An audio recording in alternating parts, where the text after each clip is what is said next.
ನಮಸ್ಕಾರ ವೀಕ್ಷಕರೇ, ನಾನು ಡಾಕ್ಟರ್ ವರದರಾಜ್, ಡೈರೆಕ್ಟರ್ ಸ್ಪರ್ಶ ಆಸ್ಪತ್ರೆ ಮತ್ತು ನ್ಯೂರೋ ಸೆಂಟರ್, ಹೊಸಕೋಟೆ ಟೋಲ್ ಬಳಿ, ಬ್ಯಾಂಗ್ಳೂರು ಗ್ರಾಮಾಂತರ.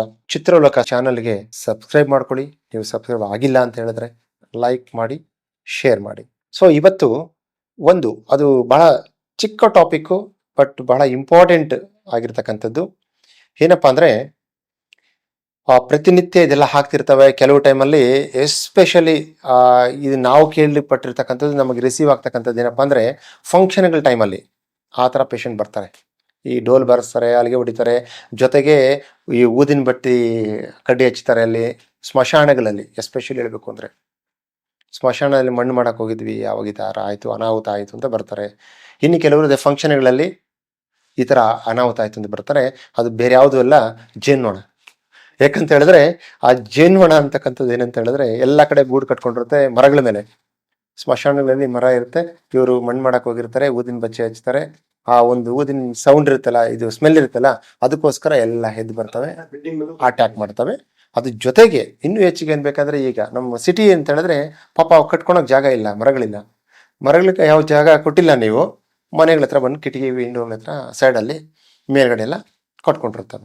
ಸೇಮ್ ಅದೇನೆ ಎಲ್ಲ ಕಡೆ ಅದೇ. ಯಾವಾಗ ಅದಕ್ಕೆ ಬ್ಯಾಡ್ ಸ್ಮೆಲ್ಲು ಈ ಥರದ್ದು ಏನು ಬರ್ತದೆ, ಆ ಮೂಮೆಂಟಲ್ಲಿ ಅದು ಎದ್ದು ಬರ್ತಕ್ಕಂಥದ್ದು ಗುಂಪು ಗುಂಪಲ್ಲಿ ಬರ್ತಕ್ಕಂಥ. ಸೊ ಅದು ಅಷ್ಟೇ. ಈಗ ಏನಕ್ಕೆ ಕೇಳಿದೆ ಇದೆ ಅಂದರೆ, ಹನಿ ಬಿ ಸ್ಟಿಂಗ್ ಅಂತೀವಿ ನಾವು. ಅಂದರೆ ಆ ಹನಿ ಬೀದೇನಿರುತ್ತೆ, ಒಂದು ಚಿಕ್ಕದಾಗಿ ಮುಳ್ಳನ್ನು ಚುಚ್ಚಿಬಿಡುತ್ತೆ. ಮುಳ್ಳನ್ನು ಚುಚ್ಚಿಬಿಟ್ಟು ಅದು ಸತ್ತೋಗುತ್ತೆ ಪಾಪ, ಅದೆಲ್ಲ ಕಿತ್ಕೊಂಡು ಹುಳ ಅದು ಸತ್ತು ಅದು. ಓಕೆನಾ? ಸೊ ಅದು ಏನು ಹನಿ ಬಿ ಸ್ಟಿಂಗ್ ಆದಮೇಲೆ ಅಲ್ಲಾಗ್ತಕ್ಕಂಥದ್ದು ಒಂದೇ ಮೇಯ್ನ್ ನಮಗೆ ಅಲ್ಲಿ ಇಂಪಾರ್ಟೆಂಟ್ ಅಂದರೆ ಜೀವ. ಹನಿ ಬಿ ಸ್ಟಿಂಗಿಂದ ಜೀವ ಹೋಗುವಂಥದ್ದೆಲ್ಲ ಆ್ಯಕ್ಚುಲಿ ಇಲ್ಲಿ ಎರಡು ವಿಷಯ. ಆ್ಯಕ್ಚುಲಿ ಇನ್ನೊಂದು ಸ್ಕಾರ್ಪಿಯೋನ್ ಸ್ಟಿಂಗ್ ಅಂತ ಇದೆ. ಆ ಸ್ಕಾರ್ಪಿಯೋನ್ ಸ್ಟಿಂಗ್ ಅಂತ ಏನಿದೆ, ಅದು ಭಾಳ ವಿಷಕಾರಿ. ಸ್ಕಾರ್ಪಿಯೋನ್ ಸ್ಟಿಂಗ್ ಭಾಳ ವಿಷಕಾರಿ, ಬಟ್ ಚಿಕ್ಕದಿರುತ್ತೆ, ಚಿಕ್ಕ ಪ್ರಮಾಣದಲ್ಲಿ ನಮ್ಗೆ ಇಂಜೆಕ್ಟ್ ಮಾಡುತ್ತೆ. ಅದರ್ವೈಸ್ ಭಾಳ ವಿಷಕಾರಿ. ಹನಿ ಬಿ ಸ್ಟಿಂಗ್ ಅಂದರೆ ಇದರಲ್ಲಿ ಆಗ್ತಕ್ಕಂಥದ್ದು ಏನಪ್ಪ ಅಂದರೆ, ಅಲರ್ಜಿಕ್ ರಿಯಾಕ್ಷನ್. ಅಂದರೆ ನಮ್ಮ ಬಾಡಿ ಅದನ್ನು ಇಮಿಡಿಯೇಟಾಗಿ ಹೊರಗಾಕಕ್ಕೆ ಟ್ರೈ ಮಾಡುತ್ತೆ, ಅಲರ್ಜಿ ಆಗಿಬಿಡುತ್ತೆ. ಅಲರ್ಜಿ ಅಂದರೆ ಕೆಲವರಿಗೆ ಊತ ಬರೋದು, ನವೆ ಬರೋದು, ತುರಿಕೆ ಬರೋದು ಆಗಿ ಅಲ್ಲಷ್ಟೇ ಊತ ಬರುತ್ತೆ. ಎಲ್ಲಿ ಮುಖದ ಮೇಲೆ ಅಂದರೆ ಮುಖದ ಮೇಲೆ, ಕೈ ಮೇಲೆ ಅಂದರೆ ಕೈ ಮೇಲೆ, ಕಾಲ ಮೇಲೆ. ಬಟ್ ಇನ್ನೊಂದು ಅನಾಫೈಲಾಕ್ಟಿಕ್ ಶಾಕ್ ಅಂತೀವಿ. ಅದು ಎಷ್ಟು ಮಟ್ಟಕ್ಕೆ ಹೋಗುತ್ತೆ ಅಲರ್ಜಿ ಅಂತ ಹೇಳಿದ್ರೆ, ಇದ್ದಕ್ಕಿದ್ದಂಗೆ ಏನಾಗ್ಬಿಡುತ್ತೆ ಅಂದರೆ, ಗಂಟ್ಲೆಲ್ಲ ಬಾತ್ಕೊಂಡ್ಬಿಡುತ್ತೆ, ಊತ ಬಂದ್ಬಿಡುತ್ತೆ, ನೀರು ಕುಡಿಯೋಕ್ಕಾಗಲ್ಲ, ಉಸಿರಾಡೋಕ್ಕಾಗಲ್ಲ ಅವ್ರಿಗೆ. ಜೊತೆಗೆ ರಕ್ತನಾಳಗಳೆಲ್ಲ ವೇಸೋ ಡೈಲೇಷನ್ ಅಂತೀವಿ. ಡೈಲಟೇಷನ್ ಅಂದರೆ ರಕ್ತನಾಳ ಅಗಲ ಆಗ್ಬಿಟ್ಟು ಬಿ ಪಿ ಡ್ರಾಪ್ ಆಗ್ಬಿಡುತ್ತೆ. ಒಂದು ಕಡೆ ಬಿ ಪಿ ಡ್ರಾಪ್ ಆಗುತ್ತೆ, ಒಂದು ಕಡೆ ನೀರು ಸೇರಲ್ಲ ಅವ್ರಿಗೆ, ಒಂದು ಕಡೆ ಊಟ ಸೇರಲ್ಲ, ಗಾಳಿನೂ ಸೇರಲ್ಲ. ಸೊ ಆವಾಗ ವಿತಿನ್ ಫ್ರ್ಯಾಕ್ಷನ್ಸ್ ಆಫ್ ಮಿನಿಟಲ್ಲಿ ಪೇಷಂಟು ಡೆತ್ ಆಗೋ ಚಾನ್ಸ್ ಇರುತ್ತೆ.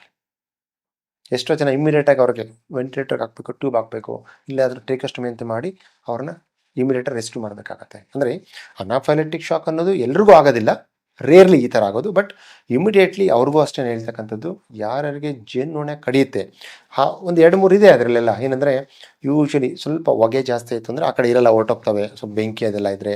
ಎರಡನೇದು, ಸ್ವಲ್ಪ ಅವು ಬಂದಲ್ಲಿ ಏನು ಮಾಡ್ತಾರೆ, ಎಲ್ಲ ಕೈ ಕಾಲೆಲ್ಲ ಆಡ್ಸೋಕೆ ಹೋಗ್ತಾರೆ ಜಾಸ್ತಿ. ಆ ಕೈ ಕಾಲು ಆಡ್ಸಿದ ತಕ್ಷಣ ಅದೆಲ್ಲ ಸೇರ್ಕೊಂಡು ಕೂತ್ಕೊಳ್ತವೆ. ಸೈಲೆಂಟಾಗಿ ಒಂದು ಮೂಲೆ ಕೂತ್ಕೊಳೋದು, ಒಂದು ಬಟ್ಟೆ ಹಾಕೊಂಡು ಕೂತ್ಬಿಡೋದು ಮಾಡಿದ್ರೆ ಅಟ್ಲೀಸ್ಟ್ ಅದಕ್ಕೆ ಮಾಡೋದು ಹೊರಟೋಗ್ತವೆ ಮೋಸ್ಟ್ ಆಫ್ ದ ಥಿಂಗ್ಸ್.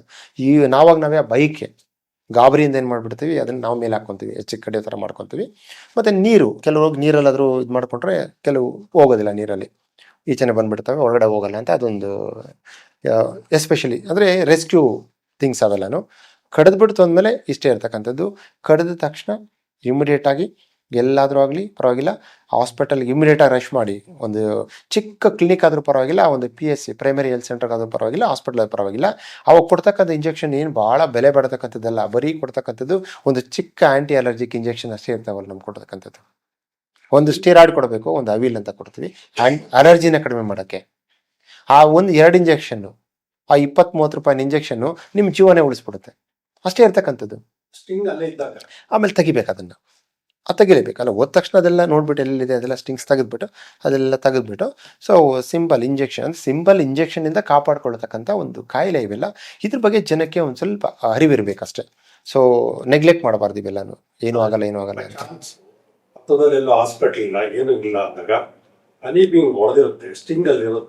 ಅದನ್ನು ತೆಗಿಬೇಕು, ಮಾಡ್ಬೋದು, ಮಾಡಲೇಬೇಕು. ಇಲ್ಲ ಹಂಗಿರಲ್ಲ, ಮಾಡೋದು ಅದು ವಿಷ ಹೋಗಿರುತ್ತಲ್ಲ, ಅದೇ ತೆಗಿಯೋದು ಮಾಡಲೇಬೇಕು. ಅವರು ತೆಗೆದ್ಬಿಡ್ಬೇಕು, ಹೋಗ್ಬೇಕು, ತೆಗೆದ್ರೂ ಹೋಗ್ಲೇಬೇಕು. ಸ್ಟಿಂಗ್ ಮಾಡಿದ ತಕ್ಷಣ ಅದ್ರಲ್ಲಿ ಏನು ವಿಷಯ ಇರುತ್ತೋ ಹತ್ಕೊಂಡಿರುತ್ತೆ, ಅಲರ್ಜಿ ಇದ್ದೇ ಇರುತ್ತೆ. ಅದು ಎಸ್ಪೆಷಲಿ ಇನ್ನೊಂದೇನೆಂದರೆ ಫಸ್ಟ್ ಟೈಮ್ ಕಚ್ಚಿರುತ್ತೆ ಯಾರಿಗಾದ್ರು. ಇವತ್ತಂದರೆ ಕಚ್ಚಂದರೆ ಇಲ್ಲಿ ಸ್ಟಿಂಗ್ ಮಾಡಿರುತ್ತೆ.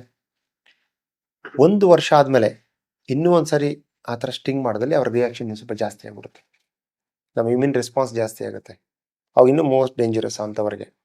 ಸೊ ಅವ್ರು ಭಾಳ ಕೇರ್ಫುಲ್ ಆಗಿರಬೇಕು. 2ನೇ ಸಾರಿ ಇದು ಜೇನುನೊಣ ಅವ್ರಿಗೆ ಕಡಿದಿದೆ ಅಂದರೆ ಇಮಿಡಿಯೇಟಾಗಿ ಹಾಸ್ಪಿಟ್ಲಿಗೆ ಹೋಗ್ಬೇಕು. ಅವೆಲ್ಲ ರೆಸ್ಕ್ಯೂ. ಇದೆಲ್ಲ ಅರ್ಧ ಗಂಟೆ 1 ಅವರ್ ಅಷ್ಟೇ.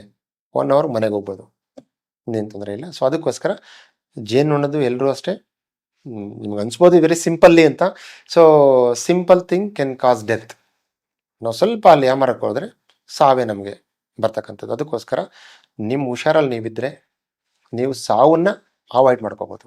ಇದು ಅಷ್ಟೇ ನಿಮ್ಮ ಕೈಲಿರುತ್ತೆ. ಇದು ಯಾರೋ ಹೇಳಿದ್ರು, ಇನ್ಯಾರೋ ಹೇಳಿದ್ರು, ಜೇನುನೊಣ ಕಣ್ತು ಅದು ತೆಗೆದ್ಬಿಟ್ಟು ಟೆಸ್ಟಿಂಗ್ ತೆಗೆದ್ಬಿಟ್ಟು ಸುಣ್ಣ ಇಡು ಅಂತ ಹೇಳಿದ್ರು, ಅರಿಶಿನ ಇಡು ಅಂತ ಹೇಳಿದ್ರು, ಅವ್ರಿಗೆ ಸರಿ ಹೋಗಿತ್ತಂತೆ. ಸರಿ ಹೋಗೋದು ಬಿಡೋದು ಅವರವರ ಇಮ್ಯೂನ್ ಸಿಸ್ಟಮ್ಗೆ. ಅವ್ರ ಇಮ್ಯೂನ್ ಸಿಸ್ಟಮ್ ಅವ್ರನ್ನ ರೆಕಗ್ನೈಸ್ ಮಾಡಿ ಅವ್ರನ್ನ ಅಗೇನ್ಸ್ಟ್ ಮಾಡಿಲ್ಲ ಅಂದರೆ ಬದುಕೊಂಡಿರ್ತಾನೆ. ಅವ್ರ ಇಮ್ಯೂನ್ ಸಿಸ್ಟಮೇ ನಮ್ಮ ಬಾಡಿಲಿ ಇರಬೇಕಂತ ಇಲ್ಲ. ಅಂದರೆ ಇದು ಒಂದು ವೆಹಿಕಲ್ ಥರ ಅಲ್ಲ. ಯಾವುದು ಮನುಷ್ಯನ ಬಾಡಿ ಅಂತಕ್ಕಂಥ ವೆಹಿಕಲ್ ಆದರೆ ಎಲ್ಲ ಒಂದೇ ಥರ ಮೇಡಪ್ ಆಗಿರುತ್ತೆ. 100 ಬೈಕ್ ಅಂದರೆ 100 ಬೈಕು ಒಂದೇ ಥರ ಮೇಡಪ್ ಆಗಿರುತ್ತೆ, ಸೇಮ್ ಇಂಜಿನ್ಸ್. ನಮ್ಮ ಇದರಲ್ಲಿ ಹಂಗಿರಲ್ಲ. ಈಚ್ ಆ್ಯಂಡ್ ಎವ್ರಿ ಮನುಷ್ಯಂದು ಆರ್ಗನ್ಸ್ ಬೇರೆ ಇರುತ್ತೆ. ಅವ್ರಿಗೆ ಅವ್ರ ಜೀನ್ ಬೇರೆ ಇರುತ್ತೆ, ಅವ್ರ ರೆಸ್ಪಾನ್ಸ್ ಬೇರೆ ಇರುತ್ತೆ.